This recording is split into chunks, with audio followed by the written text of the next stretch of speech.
India asserting its independent foreign policy on the global stage more emphatically and aggressively than ever before. Multiple instances and statements made in recent days seem to point in that direction. On the ongoing war in Ukraine, India has resisted strong international pressure, stood its ground and refrained from condemning Russia at any point. If you are looking at energy purchases from Russia, I would suggest that your attention should be focused on Europe, which probably we do buy some energy which is necessary for our energy security. But I suspect, looking at the figures, engage with our Indian partners on these shared values, and to that end, we're monitoring some recent concerning developments in India, including a rise in human rights abuses by some government, police, and prison officials. In addition to all of these critical issues, I'm pleased that we're increasing cooperation in a number of other key areas, which we focused on today. Views about their views and about the interests and the lobbies and the vote banks which drive that. Whenever there is a discussion, super power की जुर्रत नहीं है कि वहाँ ये भी तस्वर कर दें कि जनाब वो यही कह दें कि जनाब अपने फॉरेन रिलेशन में वो कहें जो हम कह रहे हैं. अब देख रहे हैं वो रूसियों से. Is this India's foreign policy truly coming of age? Let's introduce our panel. Joining me on the show tonight, Ambassador Leela Punappa, former Deputy National Security Advisor of India, joins us on the phone line. Ambassador KP Fabian, former diplomat. Prameet Pal Chaudhary, Foreign Affairs Editor with the Hindustan Times, and Dr. Joseph M Chalil, former advisor to US Senator John McCain. Thanks to all of you for joining us. Ambassador Leela Punappa, if I could begin with you, ma'am. Is responding to what is being put out in the public domain.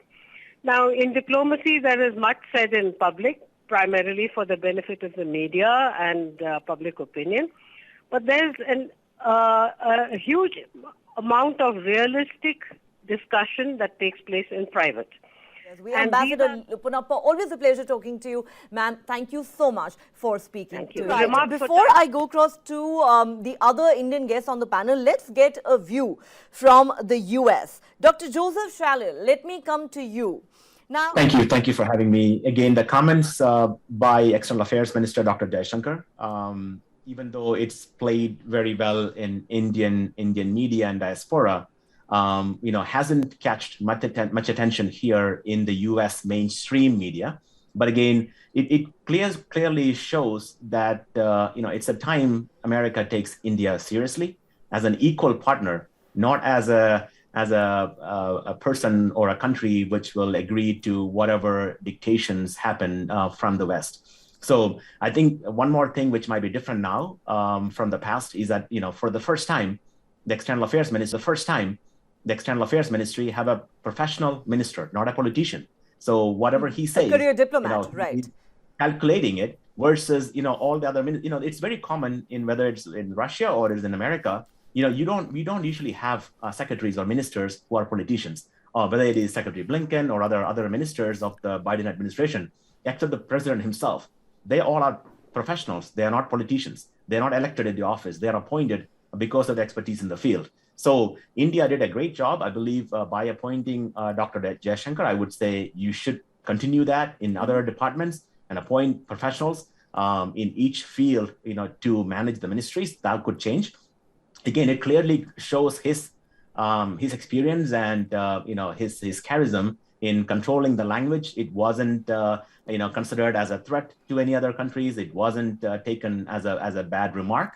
The human rights comments coming in from the American side has been repeated in the past several years. Again, President Obama did the same thing. So it's always a concern coming in. I'm pretty sure there might be human rights violations happening in India. At the same time, it's happening in America too. So there are, you see the Black Lives Matter movement coming up. There is racism, which is existing in America as well. So America is no way perfect. While we are demanding India should not be buying Russian oil, we should also, maybe America should have done is put pressure on the OPEC countries to extend the production and reduce the global price of oil. America could have done it itself. We are, as US is the largest producer of petroleum products in the world, maybe even more than OPEC combined. Yes. So, we could enhance India's importance. They came to persuade India. Now, Some of them sort of did it diplomatically, but United States, I'm afraid, has been sort of deviating from diplomacy, and that is why Biden himself said India has been rather shaky.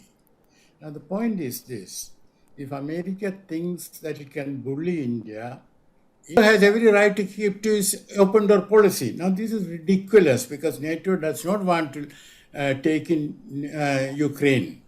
Okay, But to you're say right, that, sir. he has We've the had right. we've had many debates on the contentious issue of Ukraine's membership of NATO. While that has not even materialized, there's talk of Finland and Sweden joining the alliance. We'll talk about that another day. Tonight, we want to focus on India's foreign policy. Dr.